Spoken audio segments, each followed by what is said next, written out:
오늘 설교 제목이 뭡니까?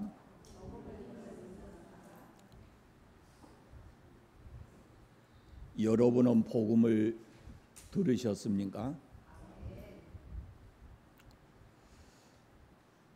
바울이 가이사라에서 당시 로마 총독이었던 벨릭스에게 재판을 받습니다.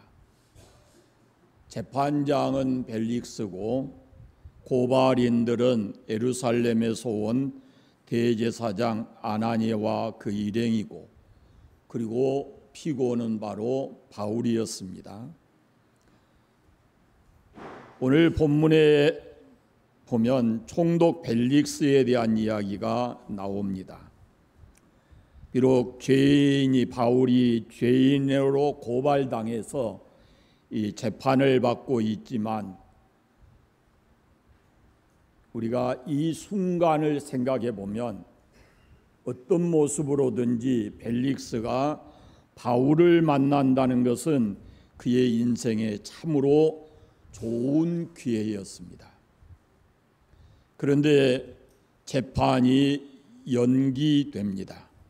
22절 말씀에 보면은 연기하여 이르되 천부장 루시아가 내려오거든 너의 일을 처결하리라 하고, 23절에 보시면 백부장에게 명하여 바울을 지키되 자유를 주고 그의 친구들이 그를 돌보아 주는 것을 금하지 말라 그랬습니다.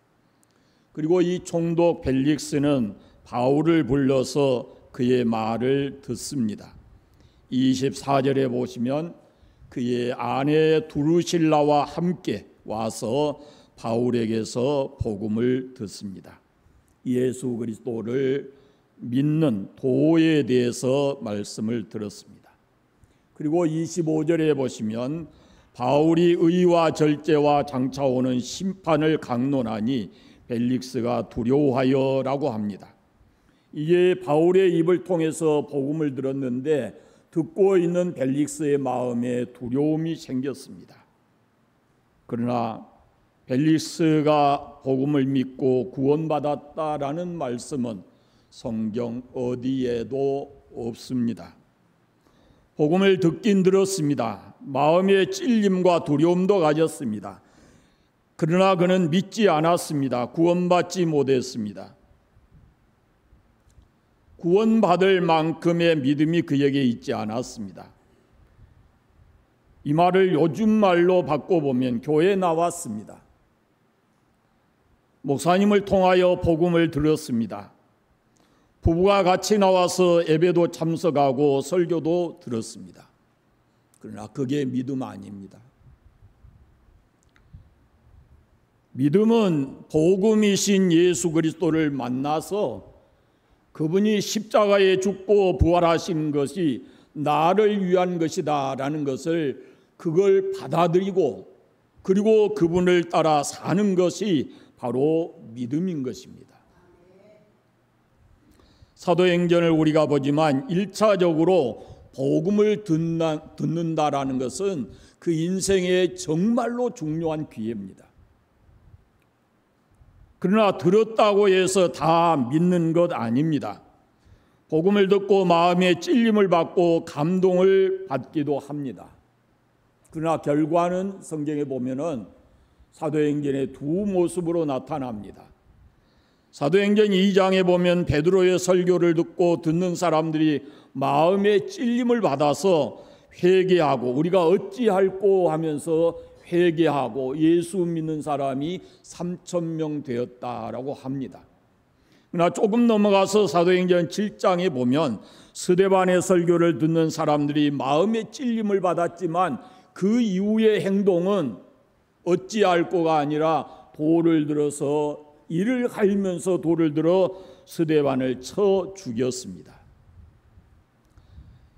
다릅니다. 여러분, 듣는다고 다 믿는 것 아닙니다. 오히려 듣고 나서 더 악해지는 경우도 있는 것을 성경은 말합니다. 그러나 어찌하든지 1차적으로 예수 그리스도의 복음을 듣는 것은 중요합니다. 총독 벨릭스가 바울을 통해서 예수 그리스도에 대한 복음을 들은 것은 그 개인적으로는 일생일대의 중요한 기회였고 그에게는 큰 축복의 시간이었습니다. 여러분 생각해 보십시오. 바울이 보통 사람입니까? 그러나 바울 같은 사람에게서 복음을 들었습니다. 그런데 바울 같은 사람에게서 복음을 들었다고 해서 다 믿는가? 그렇지 않습니다. 우리가 생각할 때 죽은 나사로가 다시 와서 천국에 대한 말씀을 하면 다 믿을 것 같습니다.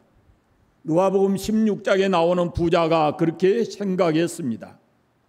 그래서 부자는 간절하게 요청했습니다.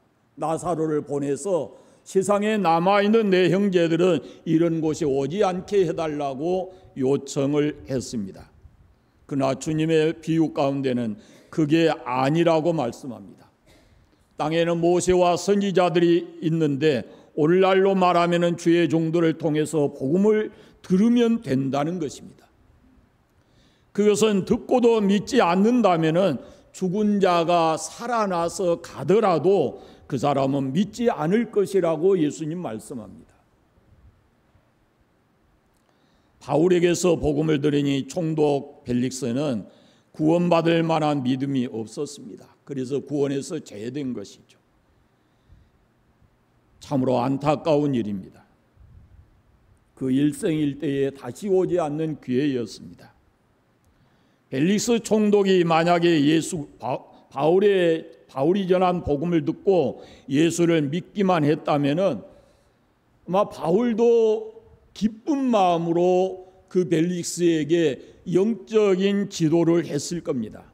다시 말씀드리면 신앙적으로 개인 레슨을 했을지도 모르겠어요.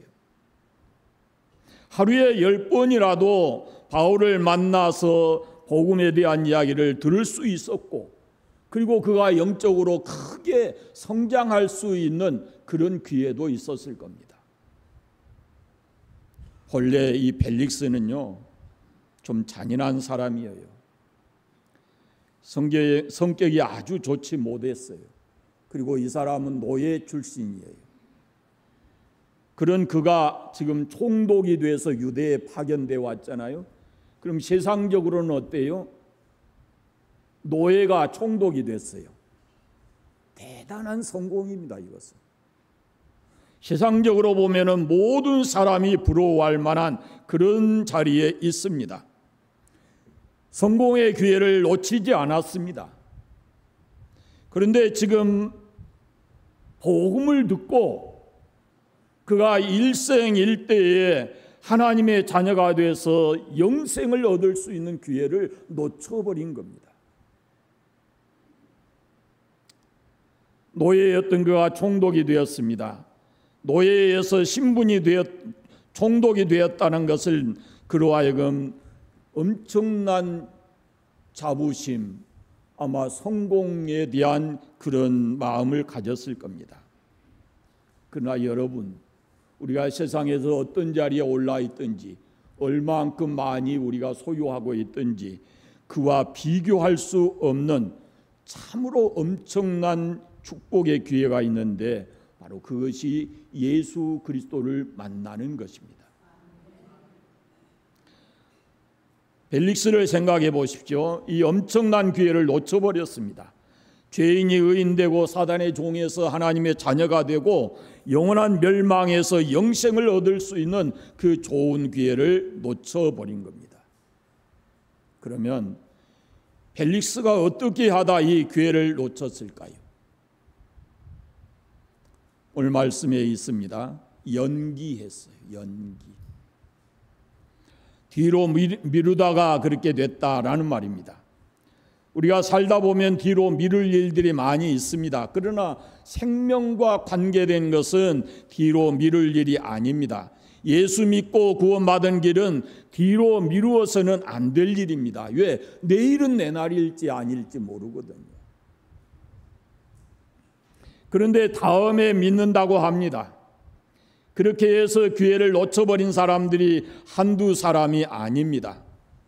일생에 있어서 최고로 중요하고 급한 일은 바로 복음을 듣고 예수를 자기의 구주로 믿는 것입니다. 이런 일은 뒤로 결코 미뤄서는 안 됩니다. 그런데 벨릭스가 어떻게 하는가 보세요. 22절 앞부분을 보십시오. 벨릭스가 이 도에 관한 것을 더 자세히 아는 고로 연기하여 이르되 그랬습니다. 바울이 열심히 복음에 대해서 증거합니다. 그런데 벨릭스라는 사람이 좀 안다고 듣는 것을 뒤로 연기했다 그런 말입니다. 거기 보면은 이 도에 관한 것을 더 자세히 아는 고로 그렇게 말씀을 해요. 구원의 복음을 듣는 일 뒤로 미루고 있다 그런 말입니다. 더 자세히 아는 고로 이렇게 말해요. 무슨 뜻이겠어요? 바울이 전한 것을 이미 다 들어 알고 있다는 겁니다. 어쩌면 내가 자네보다 더 잘할지도 모르네 하는 그런 마음이었을 겁니다. 물론 잘할 수 있습니다. 역사적 자료나 먼저 그 총독되었던 사람들이나 이런 사람들을 통해서 이 복음의 예수님에 대한 말씀을 들었을 겁니다.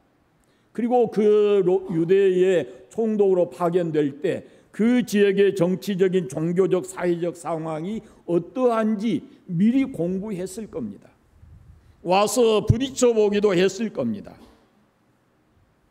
그러나 이렇게 아는 것이 예수님을 바로 아는 것인가? 그렇지 않습니다. 여러분 교회에 잘 다니면 예수님을 더 잘 압니까? 물론 그럴 수 있습니다. 말씀을 우리가 더 많이 대하면 달라질 수 있어요. 그런데 중요한 것이 있습니다. 복음을 들었습니까? 라고 묻는 질문 속에는 그 다음은 어떻게 했습니까? 그 말이에요. 복음을 들었습니까? 그 다음에는 어떻게 했냐는 거죠.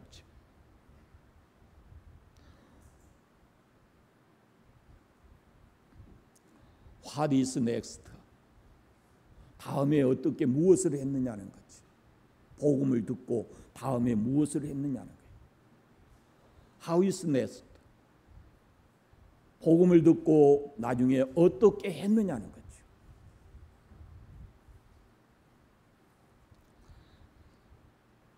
우리가 성경을 읽고 듣고 또 외우고 하는 것이 우리의 신앙에 필요합니다. 그러나 여러분 그렇게 해서 여러분의 삶이 그 다음에 어떻게 됐느냐는 겁니다.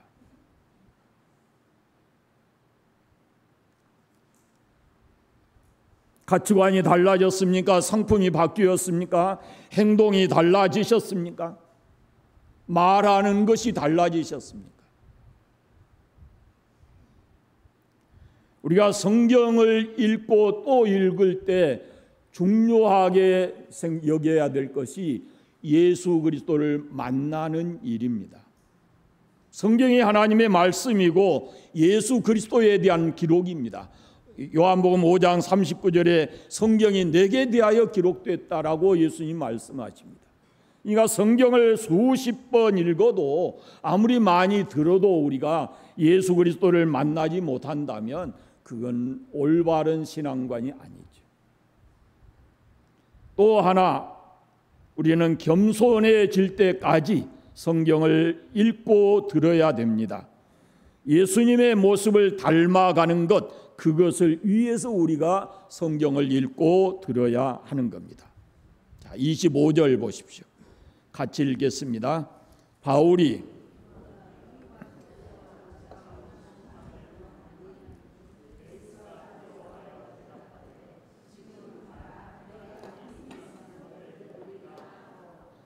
바울의 말을 듣고 두려워했습니다. 그러면 뭐 해야 됩니까? 그 다음은 바울이 전한 것이 복음이잖아요. 그럼 복음을 들었으면 그 다음에 뭐 해야 돼요? 복음을 듣고 마음이 두려움이 왔어요. 그 다음에 뭐 해야 되겠어요? 회개해야죠. 회개. 왜 두렵겠습니까, 여러분? 창세기 3장에 보면은 사람이 마음에 두려움을 갖게 된 것은 하나님께 죄를 지었을 때 찾아오는 감정입니다. 사람과의 관계에서는 그 사람과의 관계가 깨뜨려졌을 때 우리에게 두려움이 오는 겁니다. 그런데 이 바울의 말을 듣고 두려워했다, 그 말은 하나님과의 관계가 잘못되어 있다, 그 말이거든요. 복음에 대해서 지금 들었는데 그 마음에 두려움이 있다라는 것은, 그 찔림, 말씀에 찔림을 받았다는 것은 그가 잘못되어 있다라는 겁니다. 그럼 회개해야죠. 그런데 벨릭스가 어떻게 합니까? 벨릭스가 두려워하여 대답하되 지금은 가라, 내가 틈이 있으면 너를 부르리라 그럽니다. 바울의 입을 통해서 주시는 하나님의 말씀은 살아있고 운동력이 있어서 그 벨릭스의 마음을 찌르고 쪼개기까지 하는 그런 위대한 능력의 말씀이에요. 그 심령골수를 찌르는 것인데, 그런데 두렵고 고통스러웠을 것인데 회개했으면 얼마나 좋았겠어요. 그때 그 복음을 듣고 예수 그리스도를 자신의 구주로 받아들였으면 얼마나 좋았겠어요. 그런데 그 회개할 기회를 뒤로 미루는 것입니다.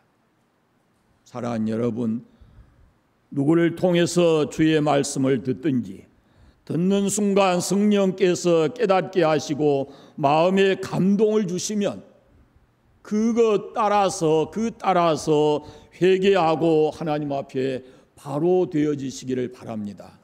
뒤로 미루어서는 안 됩니다. 내일로 미룰 일이 아닙니다. 누구도 내일 일을 장담할 수가 없는 것입니다.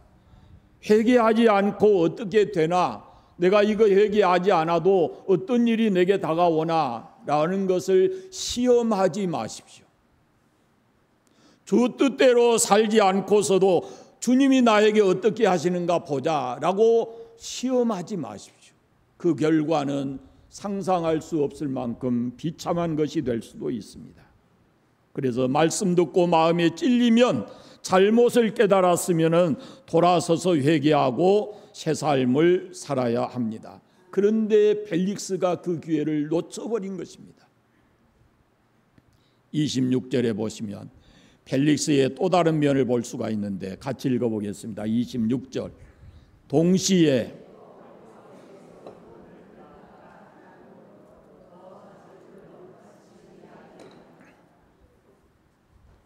자주 불러서 얘기한 것이 뭐 때문이에요?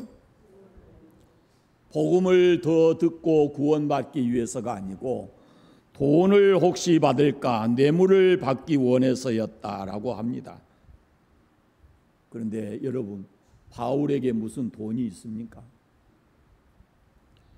평생 복음을 위해서 살았습니다.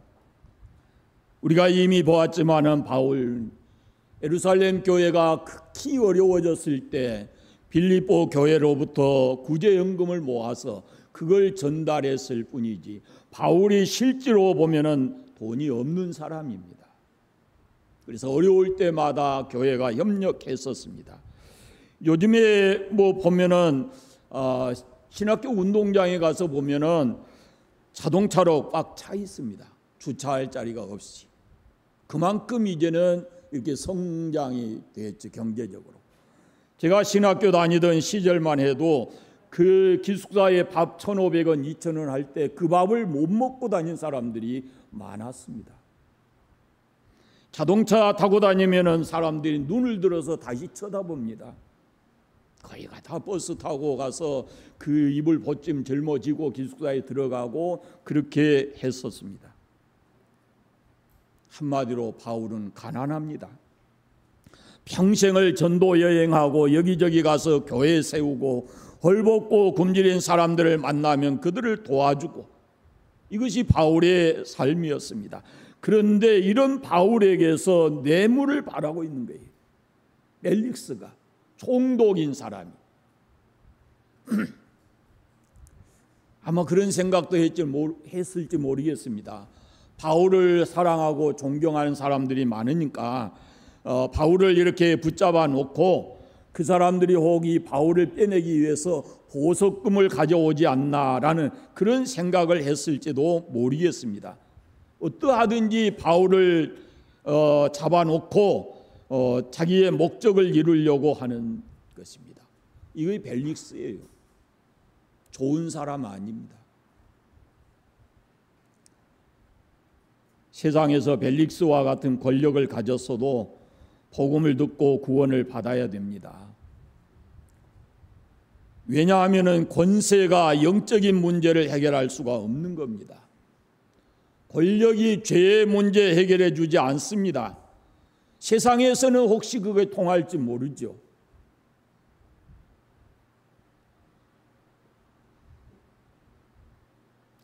권세를 가지면 구원의 문제가 자동적으로 해결되는 것이 아닙니다. 반드시 그가 이 세상의 사람의 모습으로 태어났으면 반드시 예수 그리스도를 만나야 되고 그 예수 그리스도를 믿어야 구원을 받을 수가 있습니다. 그 과정 속에 하나님의 복음이 있고 그리고 해결하는 문이 있는 것입니다. 정치만 잘한다고 우리가 잘 사는 것 아닙니다. 교육 잘 받았다고 해서 도덕적으로 성숙해지는 것도 아닙니다. 예수 그리스도에 대한 참된 믿음이 없이는 나도 변하지 않고 세상도 달라지지를 않는 것입니다. 그래서 우리는 열심히 복음을 듣고 잘 믿어야 합니다. 열심히 믿어야 합니다. 잘 믿어야 합니다. 그리고 기회가 있는 대로 주의 일에 더욱 힘쓰는 자들이 되어야 합니다. 25절을 같이 한번 읽어보겠습니다. 25절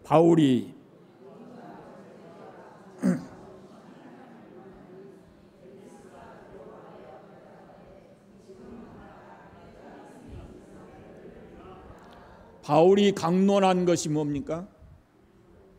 의와 절제와 심판입니다. 장차올 심판. 그랬더니 벨릭스가 어떻게 되었습니까? 두려웠습니다.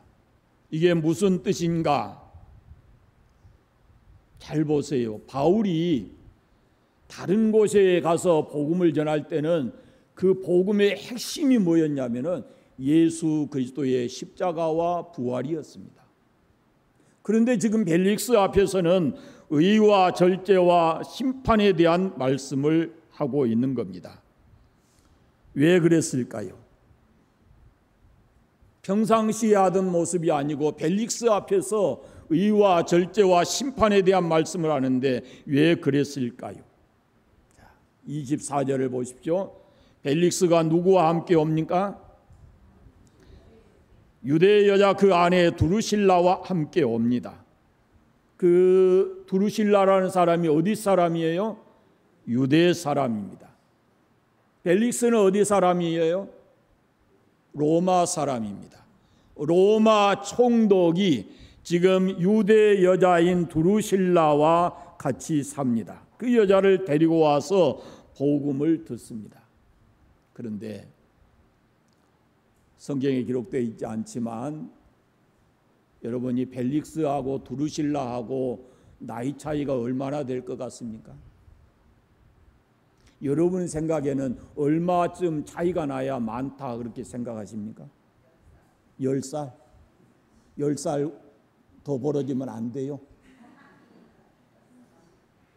얼마쯤 차이가 나야 많이 난다 그럴 수 있어요? 들어보세요.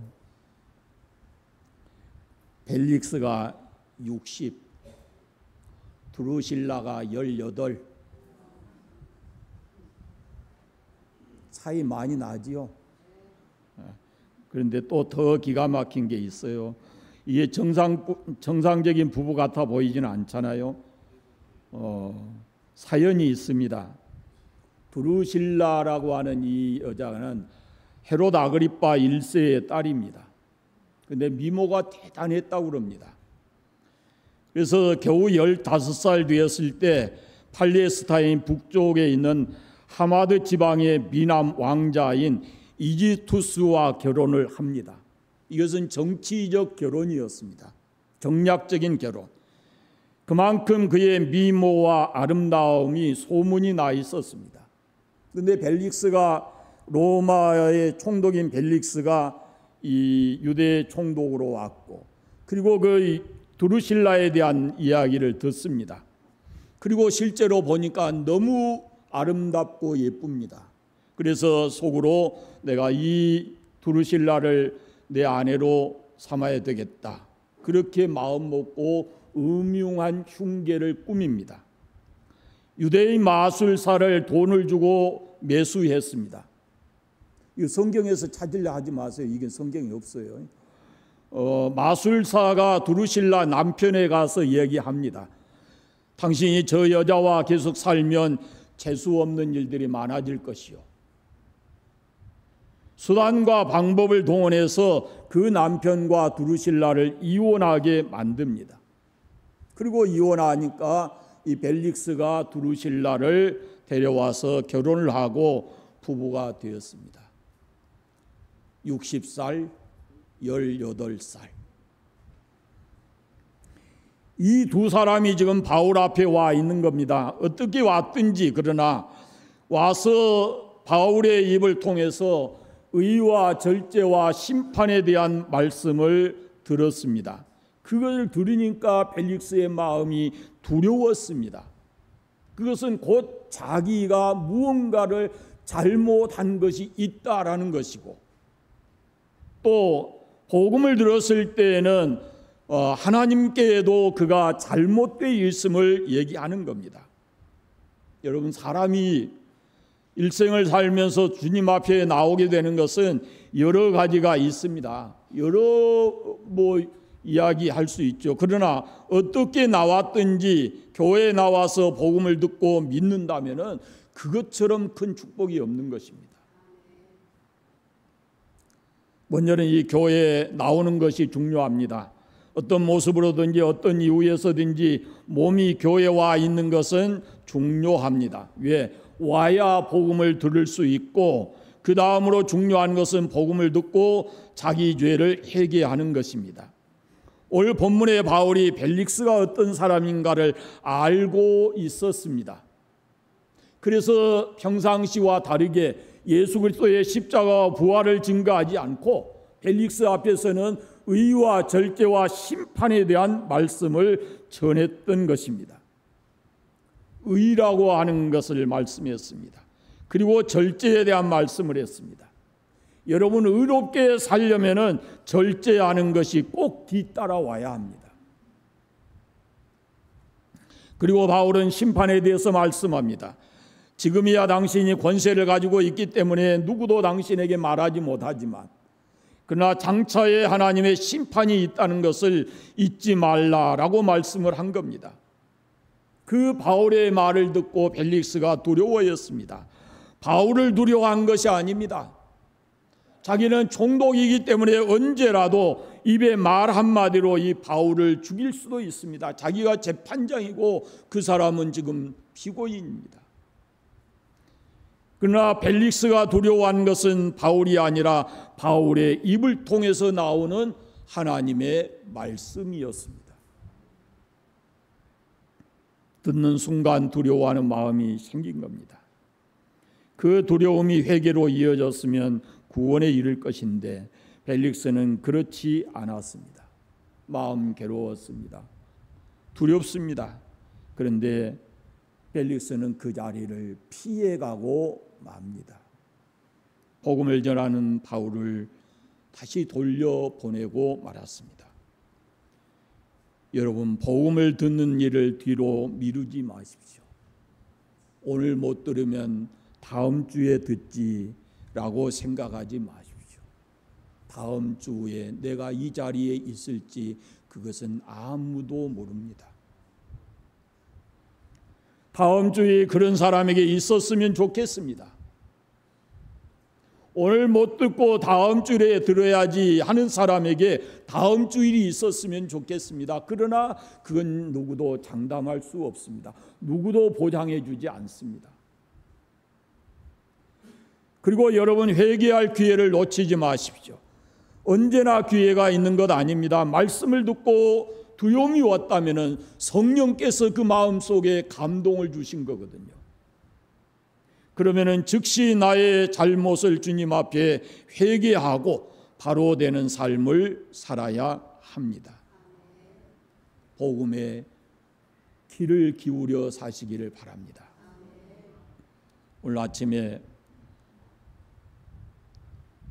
CBS인가 어디 방송을 보니까 김병삼 목사님 만나교회 가끔 듣는 건데 이전에 경기지사였던 남경필 지사가 있죠. 그분이 와서 뭔 얘기를 간증을 해요. 들어보니까 그분의 아들이 어떤 사람이요? 마약에서 감옥에 있어요 지금. 그런데 감옥에서 지금 변화되어 가는 과정을 거기 나와서 얘기하시더라. 그런 다음에 이 목사님이 김병삼 목사님이 하시는 말씀이요. 자기 설교를 돌아보게 됐다는 거예요. 지금 우리가 너무 복음으로부터 멀리 떨어져 있는 교회 안에서 복음이 아닌 너무 많은 세상적 이야기를 한다라는 그런 취지로 말씀한 걸 들었어요. 그래서 교회가 다시 복음으로 돌아가야 된다라는 겁니다. 아마 이번에 장로회 수련회 갔다 오신 분들도 말씀으로 다시 돌아가야 된다라는 것을 들으셨을 거예요. 지금 한국 교회가 빨리 교회가 교회답기 위해서는 교회가 하나님의 복음으로 돌아가야 합니다. 예수 그리스도의 복음이 힘있게 전해져야 합니다. 세상의 성공 출세가 아닌 예수 그리스도의 복음 안에서 새로운 인생의 경험, 하나님의 은혜를 경험하는 것, 그것이 교회 안에서 이루어져야 된다라는 겁니다. 저는 관산교회가 바로 그런 교회이기를 바랍니다. 누구든지 와서 복음을 듣고 그리고 하나님의 자녀가 되는 구원의 은혜를 입는 그런 교회가 되기를 바랍니다. 우리 중에 한 사람도 복음을 가볍게 여기지 말고 내 인생에 가장 중요한 것이 예수 그리스도의 복음을 듣는 것이다 라는 믿음을 가지고 더 잘 믿고 말씀대로 살아가시기를 바랍니다. 기도하겠습니다. 감사합니다. 하나님 아버지, 오늘 또 제전에 나와서 하나님 우리 아버지께 예배하며 귀한 말씀을 함께 나누었습니다. 아버지, 복음 듣게 하신 은혜 감사합니다. 믿게 하신 은혜 감사합니다. 지금까지 그 믿음 가지고 살게 하신 것 감사합니다. 앞으로 우리 앞에 어떤 일이 있을지 모르지만 끝까지 그 십자가 붙들고 믿음 지키며 살아가는 저희들 되게 하여 주옵소서. 아버지, 지역에 많은 사람들이 있습니다. 이 교회에 보내주셔서 복음을 듣게 하시고 복음을 믿게 하시고 구원받는 하나님의 사람들 되게 하여 주시옵소서. 먼저 믿는 우리가 그들에게 주 예수의 복음을 전할 수 있도록 은혜를 베풀어 주시옵소서. 하나님께서 이 교회를 통해서 하시고자 하시는 거룩한 역사가 하나님 이루어질 수 있도록 능력을 덧입혀 주시옵소서. 예수님의 이름으로 기도드립니다. 아멘.